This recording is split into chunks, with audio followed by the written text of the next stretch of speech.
De la mer jusqu'à l'assiette, on passe une nouvelle semaine sur l'île d'Oléron où on va découvrir les huîtres, le sel, le poisson. Et évidemment, on commence ce matin avec l'entrée, tout simplement, les huîtres de Nicolas. Je m'appelle Charlotte et je trouve qu'on vit dans un pays formidable. Les terroirs, la gastronomie, les paysages. Mais ce que j'aime le plus, sans doute, c'est les rencontres. Si comme moi, vous êtes convaincus que les plus belles découvertes se font souvent au bout de la rue, alors nous sommes faits pour nous entendre.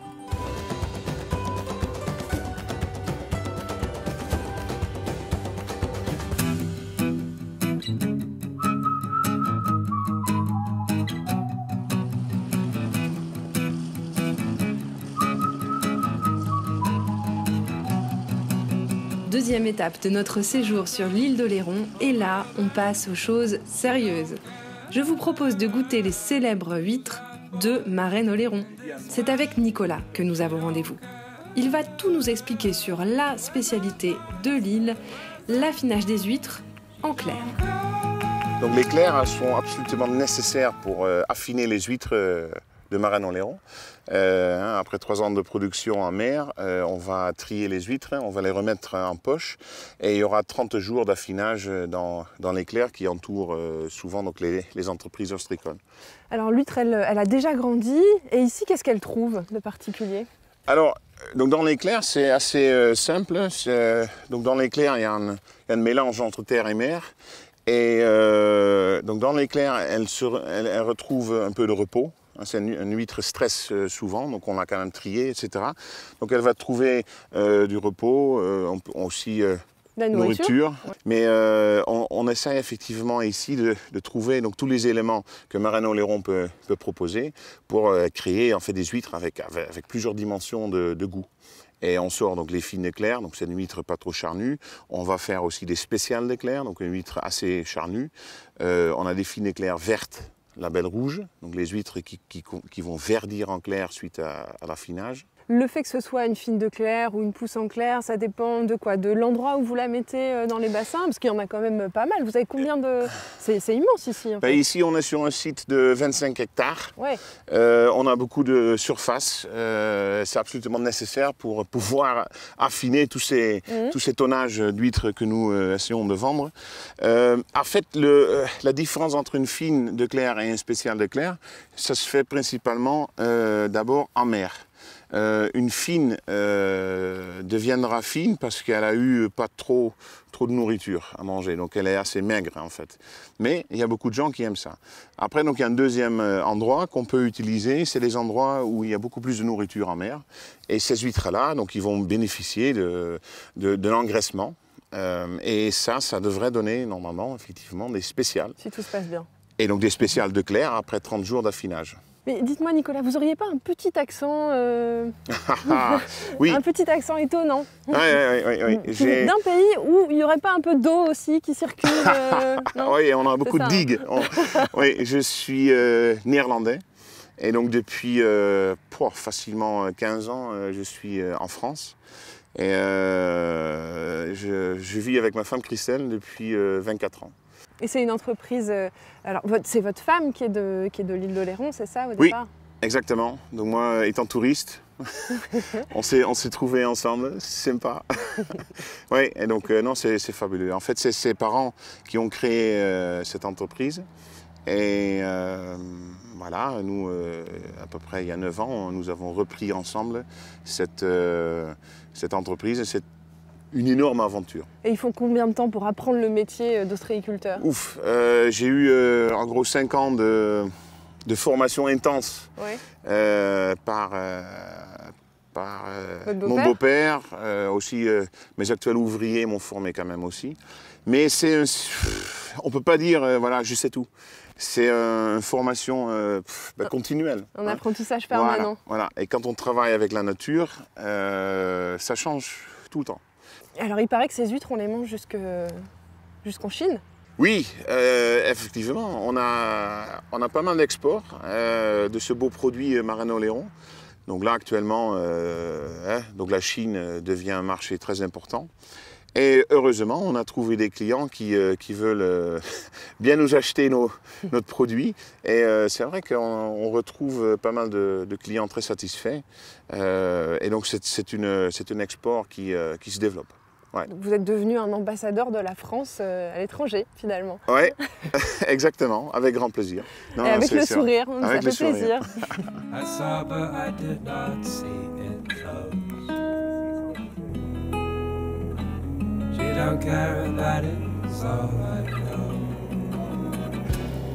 Alors là, il y a plusieurs tailles, parce qu'on voit 2, 3... Donc on a tous les panneaux qui sont là-bas. Ouais. Donc, sur chaque panneau, donc, il y a un numéro. Donc le numéro correspond avec la taille de l'huître. Et tous les panneaux, ils ont des couleurs différentes. Là, on a blanc, orange et bleu, par exemple. Et donc les couleurs correspondent avec la qualité. On voit directement que les huîtres ont un aspect qui est différent.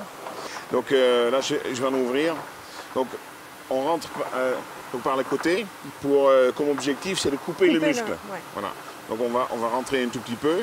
On va couper le muscle qui retient les deux couvercles l'un sur l'autre, les deux valves. Et là, on a donc une huître qui est, qui est à peu près jolie. Et là, on se fait plaisir.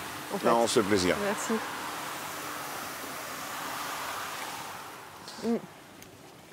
Ouais, délicieuse. Ouais. Alors le chemin de l'huître, c'est, alors on sait donc, elle a grandi en mer, ensuite elle a été affinée dans une claire. On voit qu'il y a plein de machines ici. Ouais. À quoi elles servent? Quand on sort les huîtres de la mer, il y a les huîtres extérieurement, elles sont, on va dire, sales. Donc il y a un peu de dépôt dessus, un peu de vase, etc. Et pour qu'on puisse mieux trier, mieux séparer les huîtres en taille et en forme, on va les laver avant. Donc ça se passe là-bas. Donc on monte les huîtres dans cette espèce d'énorme douche. Ça retombe après sur un tapis et le tapis va amener les huîtres à l'intérieur de la cabane pour que le personnel peut trier, faire le travail. Les tailles, c'est ça, les tailles différentes. Parce qu'après ça, on va les remettre en poche et ces poches-là, on va les remettre en clair pour l'affinage de 30 jours. Et quand on les sort des clairs, ensuite, dernière étape, le bassin de dégorgement, oui. Donc quand on les sort des clairs, à nouveau, elles sont assez sales à l'extérieur, c'est-à-dire encore un dépôt naturel, c'est complètement naturel. Donc quand on les sort des clairs, on va les vider de leur poche. Ça repasse à nouveau dans une machine à laver. Et là, on va les mettre dans un box pour les plonger pendant au moins 24 heures dans un dégorgeoir. Et le goût de l'huître, il vient de quoi en fait? Est-ce que c'est l'eau qui lui donne son goût? Est-ce que c'est ce qu'elle a mangé d'une certaine manière? Est-ce que c'est... C'est vrai que le goût, surtout le goût Marraine-Oléron, provient donc d'abord de tout ce qui se passe en mer. On a aussi une entreprise en Bretagne et quand je mange une huître de là-bas que je sors de la mer, elle a un goût complètement différent. Après, surtout très important, après on a donc un affinage de 30 jours et là il y a une interaction entre terre et mer et on va rentrer en fait dans l'huître le terroir Marraine-Oléron. Et une fois qu'elle est affinée, dégorgée, redouchée, c'est bon, on peut on peut l'emmener sur les plateaux, sur les plateaux de fruits de mer dans les magasins. Donc ça on peut peut-être regarder, on est en train d'emballer. Allons-y.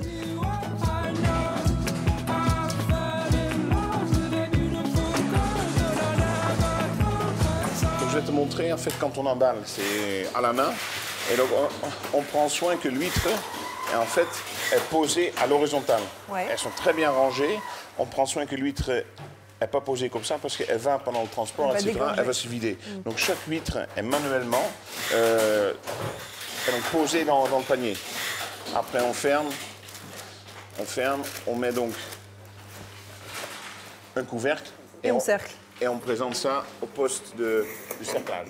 Et alors on les retrouve comme ça dans les magasins. Oui. Mais alors moi j'ai souvenir qu'on dit toujours c'est les mois en R qu'on consomme les huîtres. Oui. C'est lié à quoi en fait? Alors c'est parce que pendant l'été, l'huître qui veut se reproduire va se reproduire. Et donc l'huître diploïde va donc dans le mois de juin commencer à créer le lait de reproduction qui sont en fait des larves. et quasiment tous les consommateurs n'aiment pas manger ce lait. Donc ce qu'on a fait en fait avec beaucoup d'autres ostréiculteurs, il y a une huître triploïde qui a été créée. C'est tout simplement un mix entre deux huîtres. Et cette huître-là, elle peut, biologiquement parler, elle n'arrive pas à se reproduire. Donc il y a une absence de lait pendant la saison d'été. Et maintenant, on peut vendre des huîtres et donc on peut acheter et manger des huîtres pendant toute l'année. Direction maintenant la côte ouest de l'île avec le port de la Cotinière. Ce port de pêche artisanal est le premier de Charente-Maritime. On y débarque ici des sols, des barres de ligne, des langoustines, des homards, des crevettes. Que des bonnes choses en résumé. Delphine travaille ici avec sa famille et elle est incollable sur le monde de la mer. Bonjour Delphine. Bonjour. On vient de voir le bateau de pêcheurs rentrer. On est dans le port de la Cotinière, qui est un port relativement récent en fait en tant que port de pêche. Alors en fait, oui, on va dire que le port n'est pas très ancien puisqu'il n'y avait pas un esprit de pêche, on va dire, sur Oléron autrefois. Et le port a été créé et développé en fait des Bretons qui sont venus parce qu'il y avait la sardine à côté d'Oléron. Et ensuite les Oléronais ont pris le dessus. Ont pris le savoir-faire. Voilà, ont pris le savoir-faire et ont créé un très beau port de pêche qui est maintenant 6e port français. 6e port français, oui, donc on pêche beaucoup ici. On pêche beaucoup et surtout on pêche toutes sortes d'espèces. C'est-à-dire que certains ports, notamment en Bretagne, sont assez spécialisés. Ou à l'Île-Dieu, par exemple, on pêche au filet. Certains, c'est les chalutiers. Ici, nous, on a des chalutiers, des filayeurs, des caseilleurs, des ligneurs. Ce qui fait qu'on a plein de sortes d'espèces débarquées en criée. Et ce poisson, une fois qu'il est pêché, donc il arrive très rapidement. En fait, oui. Il est très frais. Oui. Qu'est-ce qu'il devient ? Alors en fait, la particularité à la Cotinière aussi, c'est d'avoir 2 criées. Donc on a une criée le matin, entre 5h et 6h, tout dépend des apports, qui est toujours à la même heure, ça ne dépend pas de la marée, mais c'est toujours à la même heure. Et ensuite, on a une criée l'après-midi à 15h30. Les restaurateurs peuvent venir Alors, directement. les restaurateurs ne vont pas acheter en criée. Pour acheter en criée, il faut avoir une caution, c'est un petit peu compliqué. Donc ça peut être ou des poissonniers ou des marailleurs. Voilà. En sachant qu'un marailleur donc, fait du gros, et un poissonnier vend directement à ses clients. Vous êtes un peu les deux en fait. Nous, on a les 2 casquettes. Ouais. On a 3 casquettes puisqu'on est aussi conserveur, mais on achète directement en criée, donc où on revend dans nos poissonneries, parce qu'on a des poissonneries de Pau jusqu'à Lorient. Et ensuite, on revend aussi aux restaurateurs, aux écoles et à d'autres poissonniers. Et où est-ce qu'on peut les découvrir, ces poissons ? Alors, écoutez, on peut aller dans ma poissonnerie, elle se trouve juste en haut. Allons-y. Allez, on est parti.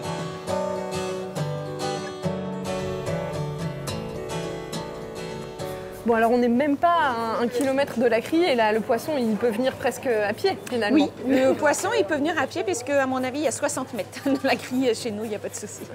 Qu'est-ce qu'on trouve dans cette poissonnerie et surtout, alors il y a une particularité, alors il faut prendre un gant avant de rentrer. Oui, alors en fait ici on est en poissonnerie en libre service, donc effectivement les gens prennent un gant et choisissent leur poisson, ce qui leur permet de pouvoir découvrir et de prendre des petites choses qu'ils n'oseraient pas prendre d'une poissonnerie traditionnelle, de bulots, de crevettes, un céto pour pouvoir goûter et venir après choisir en plus grosse quantité. Poissonnerie, mais aussi conserverie. Oui. Alors nous avons créé la seule conserverie de poissons de l'île d'Oléron, donc qui s'appelle Delphine et Olivier et qu'on en retrouve sous 2 marques, donc la Lumineuse pour tout ce qui est épicerie fine et poissonnerie. La Lumineuse, c'est le surnom qui est donné à l'île d'Oléron. Quelles sont les recettes typiques de l'île ? Celle qui fonctionne le mieux et qui a un plus grand succès, c'est la rillette de maigre au citron confit. Alors ça, voilà, ça c'est un grand succès. Après, on a tout ce qui va être à base de thon, mais aussi à base de merlu, parce que le merlu c'est un gros débarquement. Donc on fait du merlu au chorizo, on fait du merlu aux noisettes, par exemple.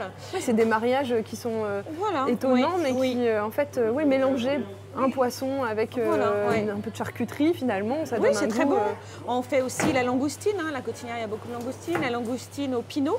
Et alors ce qu'on utilise, on essaye, par exemple la crème comme à l'intérieur, c'est la crème Poitou-Charentes, le pinot c'est du pinot d'Oléron, le vin blanc c'est du vin d'Oléron. Alors moi, il y a quelque chose qui m'a un peu intriguée, j'ai vu terrine de chien. Oui, la rillette de chien, oui, bah écoutez, tous les labradors qui rentrent dans la poissonnerie. En fait, le chien, c'est un petit requin. Voilà. À savoir que les marins ne connaissaient pas tous les noms des requins, parce qu'il y en a quand même beaucoup. Donc, ils avaient donné des noms terrestres. Donc, du chien, du chat, c'est la roussette, du requin cochon, du requin taupe, tout ça, voilà. Pour que ça puisse, pour que eux sachent comment distinguer les poissons. Donc, on a fait un clin d'œil et puis ça marche bien parce que ça fait rien les gens. Voilà. Bah, j'avoue, quand je suis rentrée, c'est la première chose que j'ai vue. Merci beaucoup, Delphine. On se rapproche déjà de la fin de notre séjour sur l'île d'Oléron, mais il nous réserve une dernière belle découverte. On se retrouve au port des Salines. Après avoir découvert les huîtres, les plantes comestibles ou encore les poissons, voici l'une des spécialités ancestrales de l'île, le sel. Bah, c'était une émission où on rame en fait, mais où on rame au sens propre. Alors on rame sur quoi d'ailleurs? Alors là on est sur un plan d'eau qui est fermé, donc c'est de l'eau de mer par contre. C'est de l'eau de mer qui arrive grâce à un chenal qui communique avec l'océan. Et donc il y a un système d'écluse qui permet de garder l'eau présente ici sur tout le parcours. Et donc le parcours en barque il fait 1,7 km. C'est indépendant du marais salant par contre.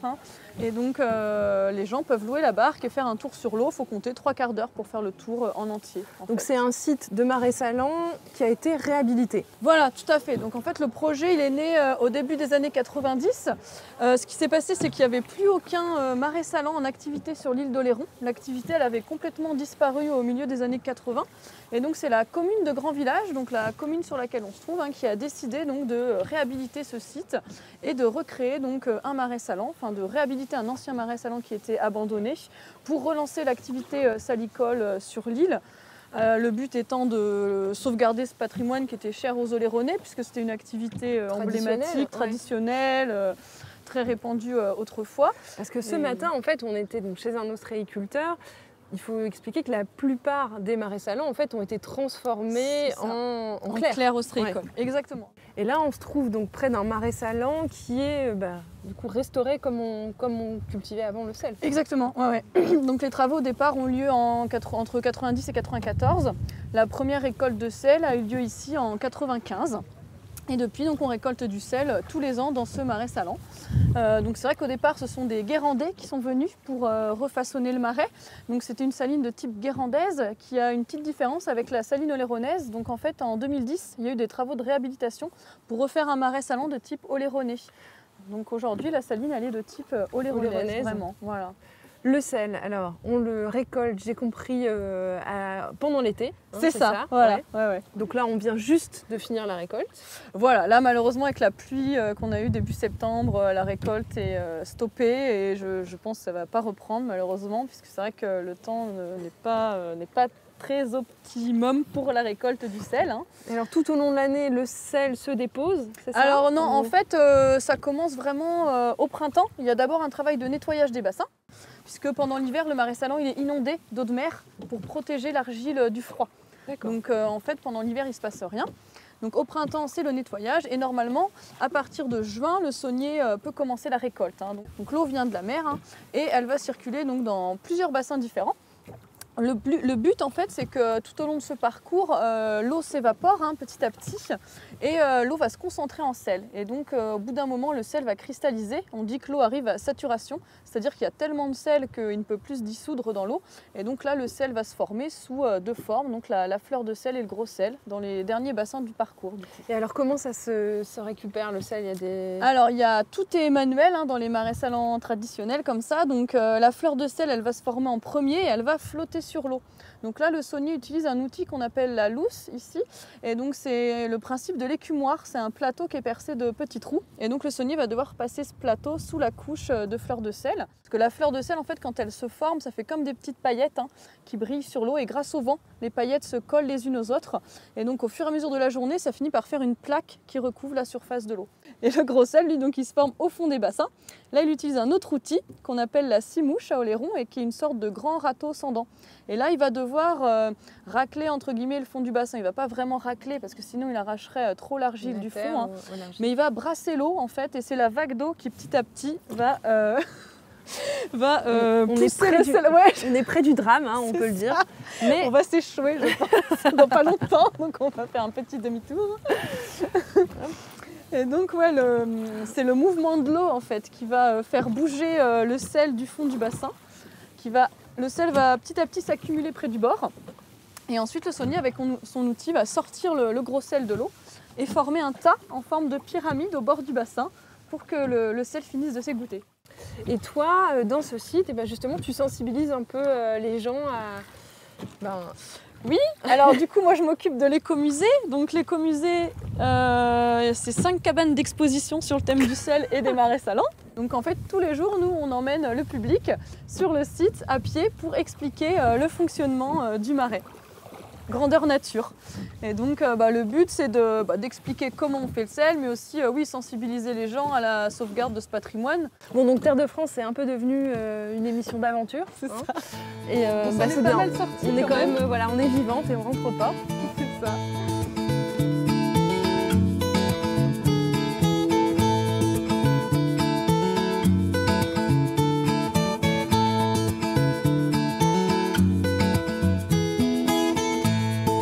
Le sel, dont on a beaucoup parlé déjà, et ben voilà, on le trouve ici, à la Salorge.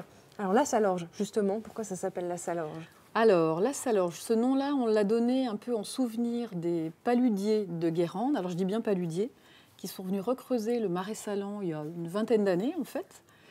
Et c'était des gars très très sympas, très gentils, très bosseurs. Et quand on a ouvert la boutique, nous, il y a à peu près 3 ans, on a décidé, en hommage à ces gens-là, de redonner le nom Salorge, parce que Salorge, c'est un terme typique de Guérande. Le sel donc, qui est cultivé, récolté ici, on le retrouve donc dans la boutique. Oui. Vous les mettez directement en sachet ici? Alors oui, absolument. Donc ça, c'est pas de la déco, c'est vraiment notre récolte de sel de cette année. Et en fait, tout ce qu'on voit là-bas, ce sont des kilos de sel, des 500 grammes de sel qui sont que l'on ensache à partir de ce tas-là. On voit qu'il y a plein de couleurs différentes, notamment, alors on retrouve le sel blanc qu'on trouve un peu partout, et puis des sels un peu plus colorés, finalement comme celui-ci. Ouais. À quoi est due la différence de couleur? Alors déjà, la base, c'est que la différence de couleur, c'est dû à la couleur de l'argile qui est dans le fond d'un marais salant. Nous, quand on regarde ce sel-là, il est un peu moiré, jaune, doré, parce que l'argile que l'on a ici est une terre argilo-sableuse. Donc c'est vraiment imprégné du terroir, et j'imagine que ça lui donne un goût aussi particulier. Hélas non, c'est pas comme le vin, c'est bien dommage, on aimerait bien, mais non. Parce que franchement, pour faire la différence entre ce sel d'ici et le sel de Guérande, faut avoir un odorat particulier. Non, je pense qu'il n'y a pas de différence de goût. Par contre, il y a une différence entre le sel, le gros sel, la fleur de sel. Là, on sent vraiment en bouche quelque chose c'est pas les mêmes sensations. De toute façon, c'est pas pareil ni dans le marais, ni en bouche, ni en cuisine. Hein. Dans le marais, la fleur de sel, c'est ce qui est au-dessus, qui se forme sous l'effet du vent. Alors bien sûr, il faut de la chaleur pour les deux, hein. Mais la fleur de sel, en plus, il faut le vent. Le gros sel, c'est une cristallisation qui se fait sur la terre, en fait, sur l'argile. Et en cuisine, le gros sel, c'est plutôt pour les cuissons. La fleur de sel accrue. Et au niveau de la salaison, c'est pas du tout pareil. Hein. Le gros sel, en fait, comme il est dans l'eau, il est toujours attiré par les muqueuses de la bouche, par une humidité, en fait. Alors que la fleur de sel, elle exhauste vraiment le goût, mais c'est un exhausteur de goût spontané, en fait. Ça reste pas, ça n'adhère pas dans la bouche comme le ferait un gros sel qu'on mettrait dans la bouche, quoi. Ça n'a rien à voir.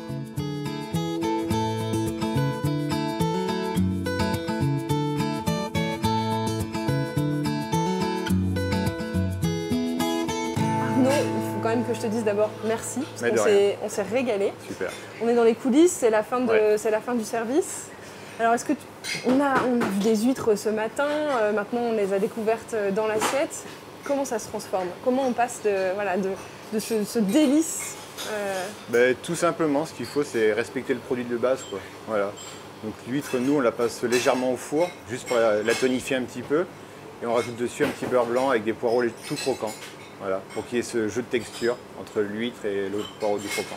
Et c'est vrai que c'est à la fois simple, mais en même temps, quand on le goûte, c'est une explosion de saveurs un peu. Enfin, vraiment, on sent des goûts très On différents. a un super produit à la base, déjà l'huître Marraine Oléron, donc voilà, il suffit de le respecter et le tour est joué. Et les autres spécificités de la maison, enfin les autres plats que tu aimes faire, par exemple Il y a un peu l'arrêt aussi, qui est une signature de la maison, ça fait des années qu'elle est là. Et tous les ans, on essaye d'apporter un peu une petite touche nouvelle. Et ça marche bien. J'ai vu que voilà, c'est une maison de référence. Bon, c'est vrai qu'on mange très On très n'a pas bien, à se mais plaindre, ouais. Non, c'est sûr.